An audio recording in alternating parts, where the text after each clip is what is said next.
네, 안녕하세요. 저는 스레드에서 경제 시황과 채권, ETF 컨텐츠를 다루고 있는 크리에이터 히르찬이라고 합니다. 반갑습니다, 여러분.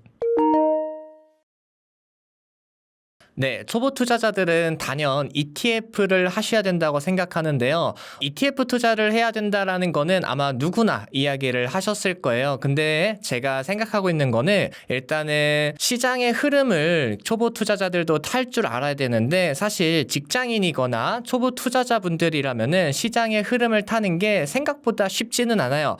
그러다 보니까 더더욱 ETF 투자를 이야기를 합니다. ETF에서의 장점은 여러 가지가 있지만 저는 개인적으로 ETF 투자라고 한다면은 시장에다 투자하기 때문에 좋다고 생각을 하는데 시장이라고 한다면 경쟁이 있을 수밖에 없어요. 예를 들어서 제가 커피집을 운영을 한다라고 했을 때 저는 이제 아이스 아메리카노 같은 이제 음료를 팔겠죠. 근데 이제 옆집에 또 카페가 생긴다면은 그 카페는 제 손님들을 데리고 가기 위해서 더 맛있는 커피나 혹은 더 좋은 서비스 등을 진행을 할 것 같아요. 그러다 보면은 제 손님이 옆집 카페로 가게 되겠죠. 그러다가 앞에 또 다른 카페가 생기면은 그 카페 또한 저희의 손님을 데리고 가기 위해서 더 맛있는 음식과 혹은 더 좋은 서비스들을 제공할 겁니다. 그러면은 저는 저절로 다시 더 좋은 서비스와 더 좋은 커피를 만들기 위해서 더 노력을 할 텐데 이게 바로 자본주의에서 생기는 경쟁이라는 거겠죠.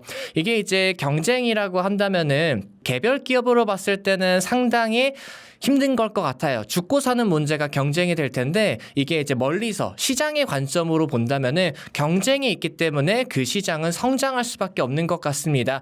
그러다 보니까 초보 투자자분들은 경쟁이 있는 그런 시장에 우리가 투자를 하면 좋은데 생각보다 그게 또 어렵진 않아요. 예를 들어서 우리가 바라봤을 때 미래에 무조건적으로 성장할 수밖에 없는 산업들 그게 이제 AI 같은 게 이제 들어오게 될 텐데 그래도 만약에 경제를 크게 볼 수 없는 그런 투자자라고 한다면은 AI 시장이 어떻게 변화가 되고 있는지 모를 수도 있어요. 그럴 때는 가장 쉬운 게 S&P와 나스닥과 같은 지수에다 투자를 하는 겁니다. 이때 이제 타이거 미국 S&P 500 ETF나 혹은 타이거 미국 나스닥 100 ETF 같은 걸 활용하신다면은 시장이 경쟁이 치열해질수록 그 경쟁이 치열해지면은 저희의 수익률은 더 올라가기 때문에 그런 투자를 초보 투자자들이 더 진행을 한다면은 더 나은 결과물을 얻지 않을까 생각을 해서 저는 ETF 투자를 권장드리고 싶습니다. 이거는 이제 투자자들마다 또 어떤 환경이 있느냐에 따라서 달라질 수는 있겠지만 저는 아마 욕심 때문이지 않을까라는 생각을 조금 하는 편이에요. 사실 수익률이 높아지다 보면은 내가 어느 정도 구간에서는 매도할 줄 알아야 되는데 그게 사실 어렵거든요. 인간의 욕심과 인간의 심리는 그것을 버리는 게 이 지금 올라가고 있는 수익률을 버리는 게 쉽지는 않아요. 그러다 보니까 욕심이 너무 많아지다 보니 내가 매도를 해야 되는 시기를 놓치게 되고 자꾸 매도하고 싶은 타이밍들을 재게 되는 것 같아요. 그러다 보니까 하락하게 되고 그러면 오르다가 하락하게 되면은 그때 또 매도가 눌리냐 나는 이 전에 높은 가격을 또 봤기 때문에 하락해도 이게 또 매도가 안 눌릴 때가 또 많더라고요. 그러다 보니까 이 인간의 욕심 때문에 저는 이렇게 장이 좋아도 손실이 날 수밖에 없는 거라고 생각을 해요. 그래서 저는 가장 추천하고 싶은 거는 진짜 내가 얼만큼 수익을 얻고 나와야지라는 그런 틀을 혹은 기본 베이스를 조금 정해놓고 분할로 매도하는 습관을 가지시면은 조금 더 나은 투자가 되지 않을까 생각을 갖고 있습니다. 네, 경제라는 거는 이게 또 사이클이 있기 마련이에요. 그래서 이제 사이클이라고 한다면은 회복기, 호경기, 둔화기, 침체기 이렇게 이제 사이클이 흐르게 될 텐데 각 사이클에 맞도록 투자할 수도 있습니다.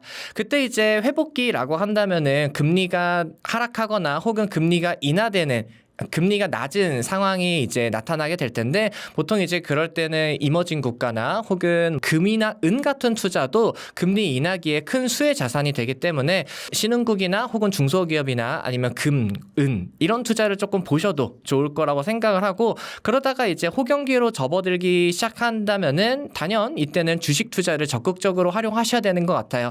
이때는 이제 S&P 500이나 나스닥 같은 투자를 하셔도 좋을 것 같고 그러다가 이제 둔화기로 접어들 접어들게 된다면은 경기 방어주 같은 거를 구성을 해야 돼요. 그리고 침체기에는 이제 채권과 같은 안전자산이 들어오면 정말로 좋은데, 그러면은 이제 이때 각 사이클에 맞춰서 어떤 ETF를 하면 좋냐라고 만약에 물어보신다면 저는 이제 회복기 때는 금이나 은 투자를 조금 더 권장드려요. 이때 이제 타이거 미래에셋 자산에서 나온 은 액티브라는 ETF가 있고요. 그 다음에 타이거 KRX 금 ETF도 존재합니다. 이 둘을 적극적으로 활용하신다면은 금리가 낮은 시기에 실물 자산인 금과 은으로 수익을 얻을 수 있지 않을까 생각을 하고, 그리고 이제 경기가 호경기에서 정점으로 접어든다면은 이제 S&P 500 투자나 혹은 나스닥 같은 투자를 하시면 좋을 것 같아요. 그리고 이제 시장이 조금 저물기 시작한다면은 이때는 경기 방어주 위주로 들어오시면 좋을 것 같은데, 이럴 때는 이제 코덱스에서 나온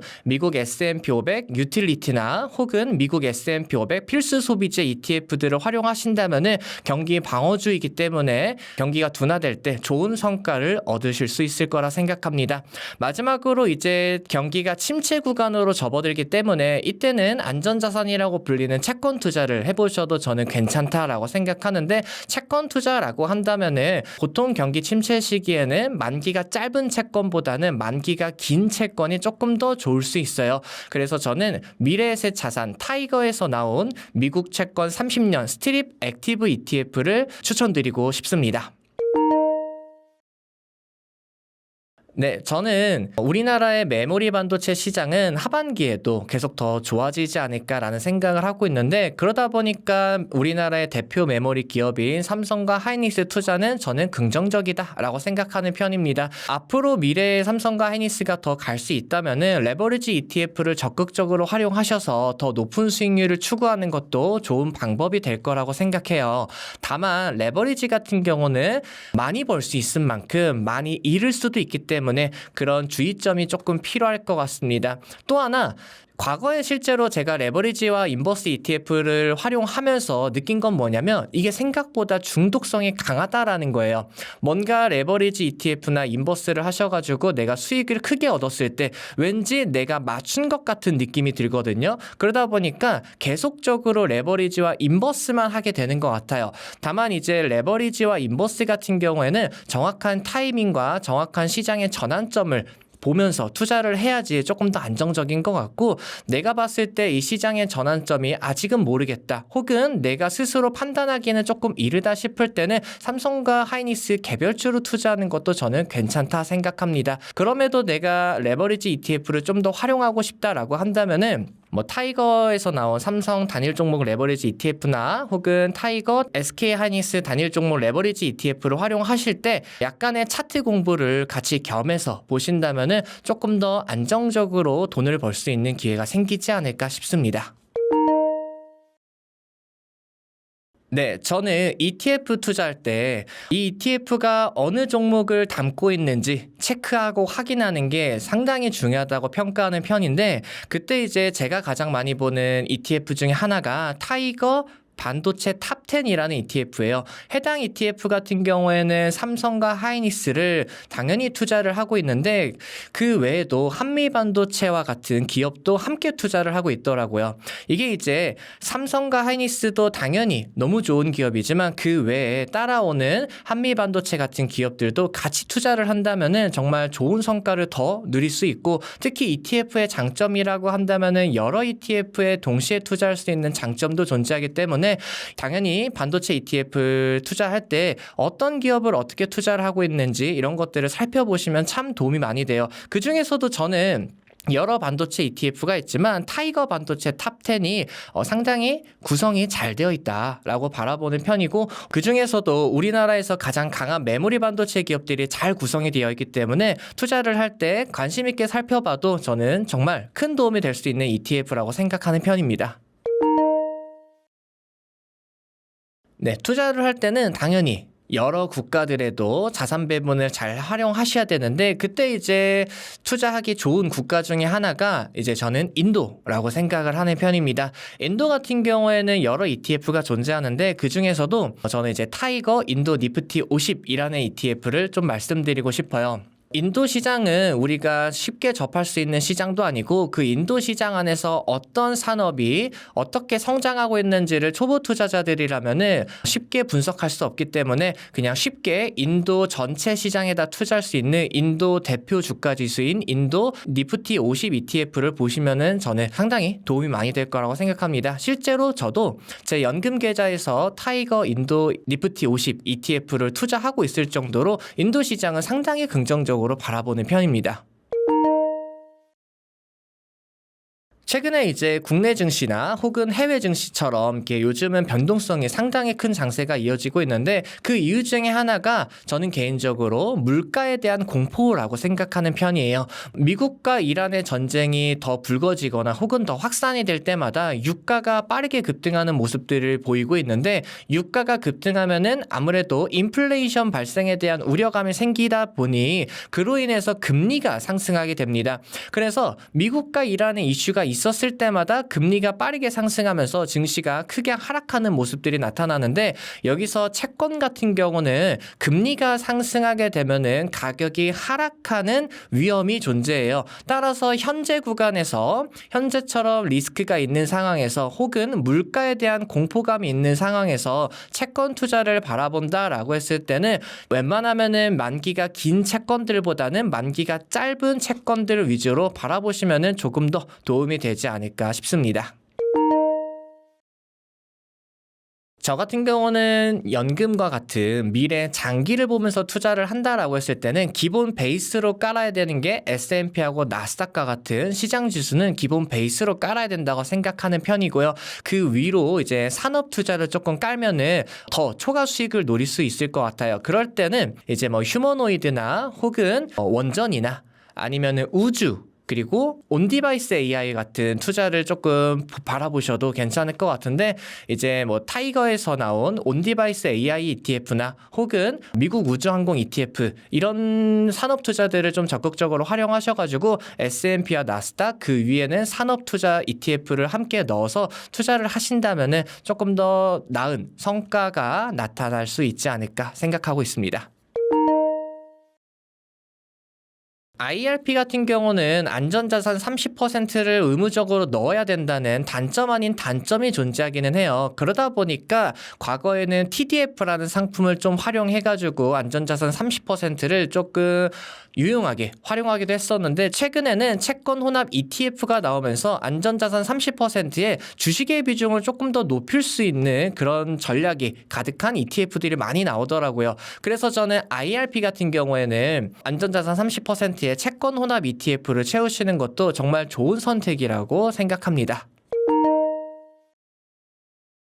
저는 이제 우리나라 ETF가 해외 ETF보다는 조금 더 잘 나온다라고 생각하는 편인데 그 중에서도 커버드 콜 ETF가 상당히 매력적이게 잘 나오고 있어요. 우리나라 같은 경우에 커버드 콜 ETF는 일정 부분은 절세 혜택까지도 누릴 수 있는데 우리나라의 세법에는 옵션 프리미엄에 대한 세금은 부과하지 않습니다. 근데 커버드 콜 ETF의 대부분의 분배금 재원은 옵션 프리미엄으로 지급이 되기 때문에 커버드 콜 ETF를 잘 활용한다면은 절세 혜택을 추가로 더 누릴 수가 있어요. 그때 이제 제가 많이 이야기 드리는 커버드 콜 ETF 같은 경우에는 타이거 배당 커버드 콜 액티브 ETF와 타이거 200 타겟 위클리 커버드 콜 ETF 마지막으로 코덱스 금융 고배당 탑 10 위클리 타겟 커버드 콜 ETF 이 세 가지를 저는 좀 더 권장드리고 싶습니다. 이 부분에 대해서는 아마 투자자들마다 서로 이견이 다 다를 것 같긴 하는데 저는 개인적으로 미래에는 우주와 로봇과 온디바이스 AI ETF 투자를 좀 더 권장드리는 편입니다. 성장성도 상당히 높게 보고 있고요. 그 중에서도 이제 제가 요즘 많이 이야기 드리는 ETF 중에 하나가 타이거에서 나온 온디바이스 AI ETF예요. 해당 ETF 같은 경우에는 이제 쉽게 이야기해서 뭐 예를 들어서 핸드폰에다가 AI를 쓸 때 현재는 클라우드라는 기술을 통해서 AI의 기술을 가지고 오는데 온디바이스 AI 같은 경우에는 핸드폰에다가 그냥 AI를 넣는다 한다라고 보시면 될 것 같아요. 그게 이제 앞으로 저는 이 온디바이스 AI 시장도 머지않아 빠른 시일 안에 올 거라고 생각해서 온디바이스 AI 투자를 저는 적극적으로 하셔도 괜찮지 않을까 생각을 하고요. 그 다음에는 아무래도 휴머노이드 쪽인 것 같습니다. 휴머노이드 같은 경우에는 이제 중국과 한국과 미국 이 세 나라가 가장 좋은 기술력을 가지고 있다고 생각하는데, 그중에서 이제 타이거에서 나온 차이나 휴머노이드 로봇 ETF, 이것도 저는 개인적으로는 연금 계좌에서 같이 투자하고 있는 상품입니다. 아무래도 자산 배분을 좀 적극적으로 해야 되다 보니까 제 연금 계좌에 신흥국 투자를 한 10% 정도 넣고 있는데, 그중에 5%가 인도고요. 그중에 5%가 차이나 휴머노이드 이쪽으로 투자를 하고 있어서 이런 로봇과 온디바이스 AI 시장도 우리가 좀 관심 있게 보셔도 좋지 않을까 바라보고 있습니다.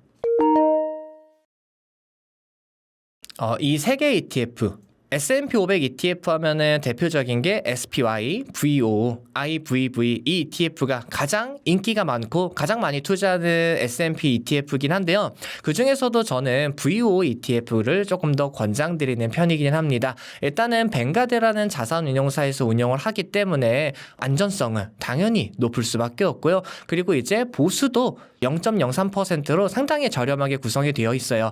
또 하나가 최근에 이 세 개 ETF 중에서 원래 미국에서 ETF 시장에서 시가총액으로 가장 큰 게 SPY였는데 최근에는 VO가 1등을 하면서 좋은 성적들을 많이 보여주고 있습니다. 그래서 저는 VO ETF를 하시면은 좋지 않을까 이렇게 말씀을 드리고 싶습니다. S&P 500 ETF를 모아간다라고 하는 거는 어느 정도의 금액이라기보다는 저는 그냥 꾸준히 매달 꾸준히 넣는 게 가장 중요한 포인트라고 생각해요. 왜냐면은 얼만큼 넣어야 된다라는 거는 투자자들마다 혹은 직장을 어떻게 가지고 있고 어떤 생활을 하고 있느냐에 따라서 너무 달라지기 때문에 내가 할 수 있는 선에서 매달 꾸준히 적립식으로 넣을 수 있는 그렇게 설계를 하고 그런 식으로 적립식 투자를 한다라고 했을 때는 충분한 노후 준비가 될 수 있지 않을까 바라보고 있습니다. 네, 제가 이제 만약에 제가 살면서 단 한 가지의 ETF만 선택을 해야 된다면은 이 ETF를 할 겁니다라고 이야기 드린 적이 있었는데, 그때 그 ETF가 VTI라는 ETF예요. VTI ETF 같은 경우에는 미국 전체 시장에 미국에서 투자 가능한 주식 에다가 전체 기업에다 투자하는 ETF라고 보시면 될 것 같습니다. 사실 성과 같은 경우는 S&P 500과 크게 다르진 않는데 조금 더 분산이 많이 되어 있다라는 것을 저는 장점으로 두고 있어요.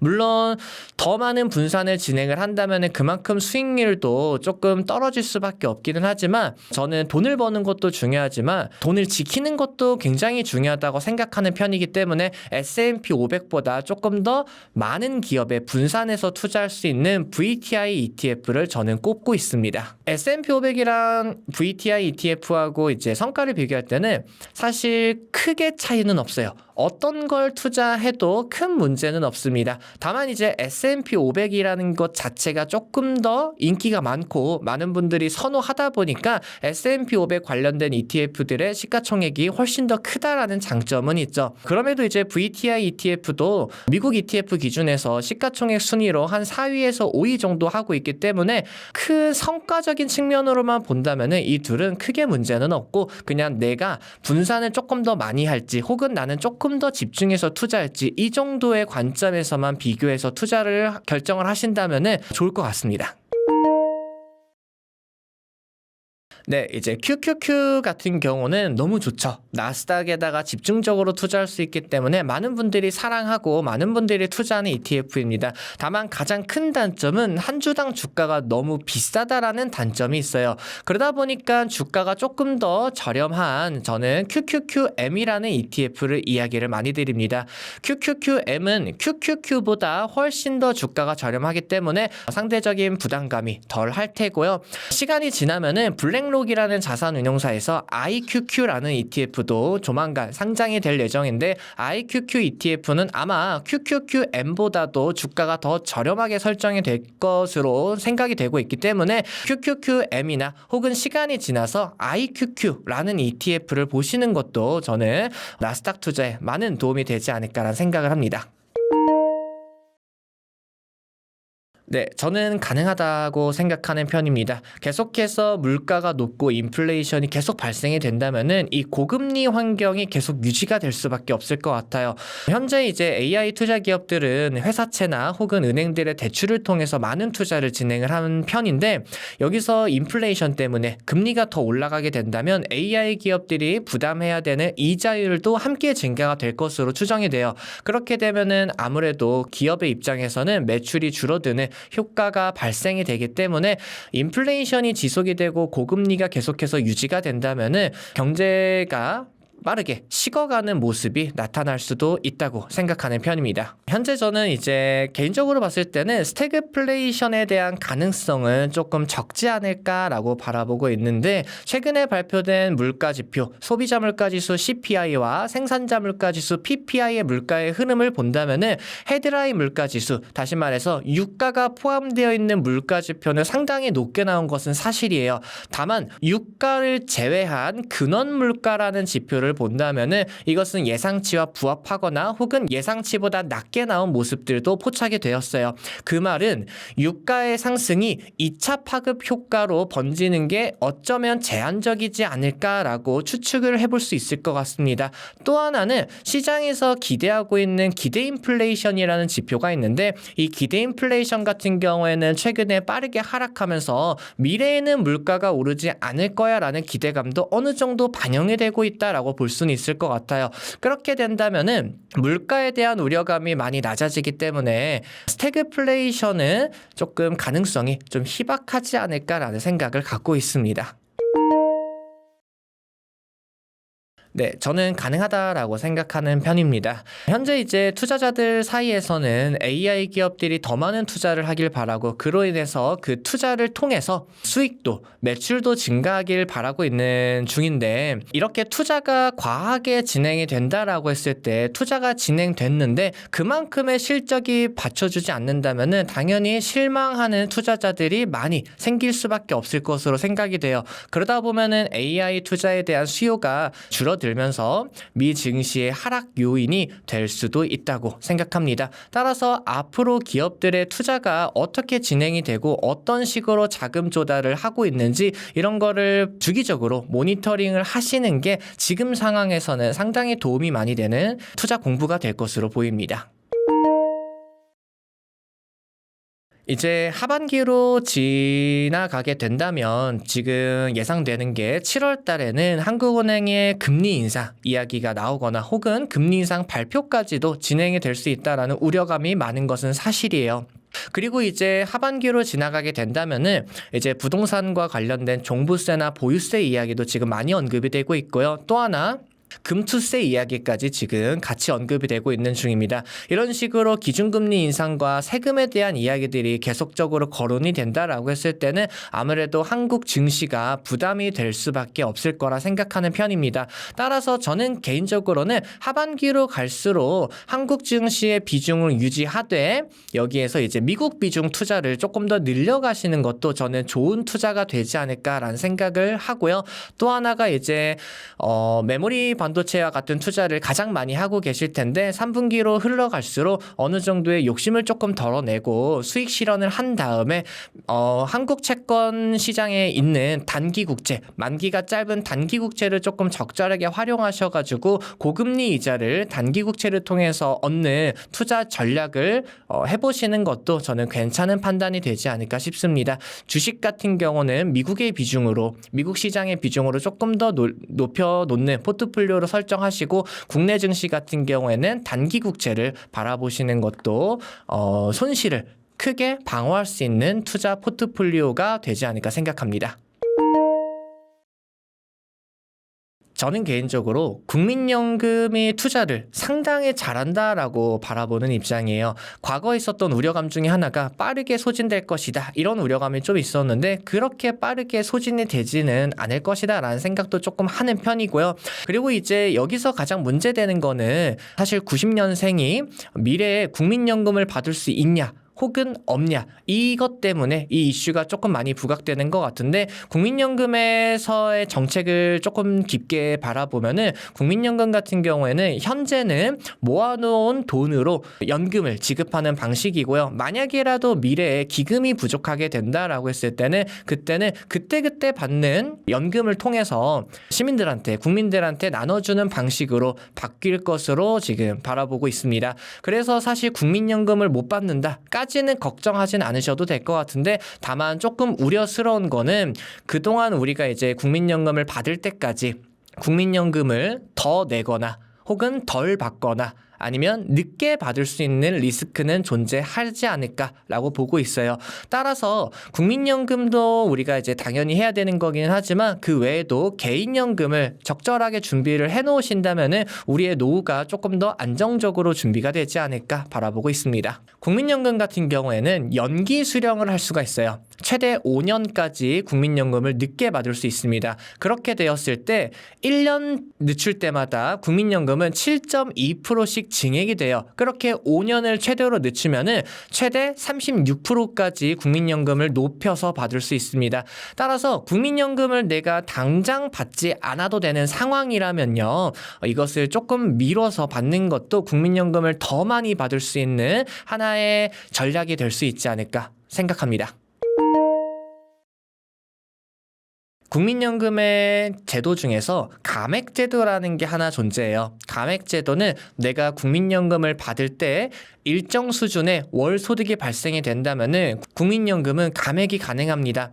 다만 올해부터 바뀐 것 중에 하나가 뭐냐면은 국민연금의 감액의 기준, 월 소득의 기준이 올해 초에는 319만 원이었어요. 319만 원이었는데 이게 올해 6월부터 200만 원 증가가 됩니다. 따라서 월 소득이 519만 원 초과가 되면은 그때부터는 5%에서 많게는 25% 그 비중의 최대 2분의 1까지 감액이 될 가능성은 존재합니다. 다만 이제 519만 원까지 월 소득을 만들 때는 이때의 소득은 근로소득과 사업소득이기 때문에 519만 원까지만 내가 좀 세팅을 해놓고 그때 맞춰서 연금을 받으시면은 크게 감액이 될 일은 없을 테고요.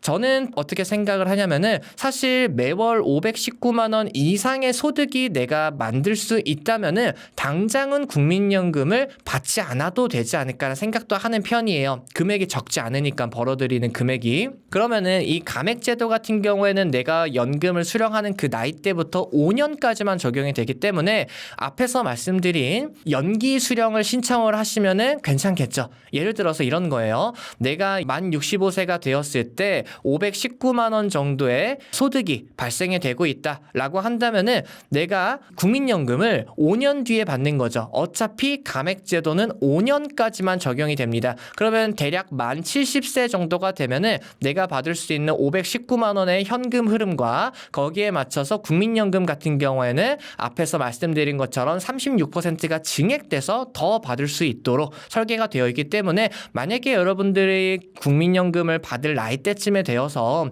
소득이 적지 않다면은 이 감액제도를 피할 수 있는 방법인 5년 뒤에 연기 수령을 하자라는 전략을 써보시는 것도 저는 많은 도움이 되지 않을까 싶습니다. 보통 개인연금을 준비할 때는 IRP, 연금저축펀드, ISA 계좌, 이 3종 절세 계좌를 많이 활용하시는데요. 이 중에서 저는 IRP 같은 경우는 퇴직금을 이미 받기 때문에 여기에서 개인납을 추가로 할 필요가 있을까라고 물어본다면은 저는 개인적으로 IRP보다는 연금저축펀드에 조금 더 집중하셔라 이야기는 드리고 싶어요. 물론 연금저축펀드와 IRP를 더 활용을 한다면은 세액공제가 900만 원까지 적용이 되기 때문에 더 많은 세금 환급이나 혹은 세액공제를 더 받을 수는 있겠지만 사회초년생이고 그리고 이제 막 취업을 해가지고 일을 하고 있다라고 한다면은 IRP까지 활용하시기에는 다소 부담감이 있지 않을까 싶어요. 따라서 제가 이제 권장드리는 거는 연금저축펀드 600만 원을 적극적으로 채우시고 거기에 맞춰서 세액공제를 모두 받으신 다음에 또 하나 ISA 계좌도 함께 활용을 하셔야 되겠죠. ISA 계좌 같은 경우에는 3년이라는 의무가입 기간이 끝나면은 해당 금액을 연금저축펀드로 이전해서 추가적인 세액공제를 더 받을 수도 있습니다. 이때 세액공제 같은 경우는 300만 원이 더 추가로 들어가기 때문에 기존의 연금저축펀드의 600만 원과 ISA 계좌로 이전시킨 300만 원의 세액공제가 합쳐진다면은 총 900만 원의 세액공제가 적용이 돼서 당장 내가 내야 되는 세금을 많이 아낄 수 있고요. 혹은 13월에 월급이 더 증가가 될 수 있습니다. 많은 분들이 투자를 하실 때 생각보다 절세 계좌를 활용하지 않는 분들도 많이 계세요. 그래서 이제 일반 계좌를 통해서 투자를 하시는데 일반 계좌 같은 경우에는 아무래도 세금에 많이 걸린다라는 게 단점입니다. 그래서 저는 우리가 절세 계좌를 조금 더 잘 활용하셔가지고 세금을 내지 않았으면 좋겠어요. 이게 탈세를 하라는 게 아니라 합법적으로 세금을 깎아주는 거고 또 세액공제를 적절히 활용하게 된다면은 내가 내야 되는 세금도 아낄 수 있죠. 엄청난 장점이 존재하고 마지막으로 이 절세 계좌에는 과세이연이라는 혜택도 들어가기 때문에 당장 세금을 내지 않는다. 그리고 그것을 미래에 낸다. 그렇게 되면은 복리 효과가 더 증가가 되기 때문에 미래에는 더 많은 수익으로 맞이할 수 있는 그런 기회가 오게 될 수 있으니 저희는 연금저축펀드와 IRP를 적극적으로 활용하시고 그 외에도 돈이 조금 더 여유 자금이 남는다라고 했을 때 IRP를 활용하시는 게 더 좋지 않을까라는 생각을 해보면서 이야기를 드리고 싶습니다. 투자는 과거에는 선택이 아니라 필수라고 생각을 했었어요. 근데 최근에 들어서 드는 생각은 이제는 필수도 아니라 생존이다라고 생각하는 편입니다. 앞으로 더 많은 돈이 시중에 풀리게 되고 더 많은 자산 가격의 상승이 나타나게 될 거예요. 그렇다고 내가 은행에서 받을 수 있는 이자율이 높아지냐? 또 그거는 아니겠죠. 결국에는 우리가 소득으로 벌어들이는 금액보다 자산 가격의 상승이 더 빠를 수밖에 없을 것이라 생각합니다. 특히 최근에는 AI가 더 발전이 되었기 때문에 이 성장 속도, 경제의 성장 속도는 더 가파르지 않을까 생각을 해요. 그래서 저는 여러분들이 지금도 잘하시고 계시겠지만 이 투자를 더 적극적으로 활용하셔가지고 미래에 좀 더 웃고 행복하고 기대할 수 있는 그런 미래를 맞이하시면 좋지 않을까 생각합니다. 감사합니다.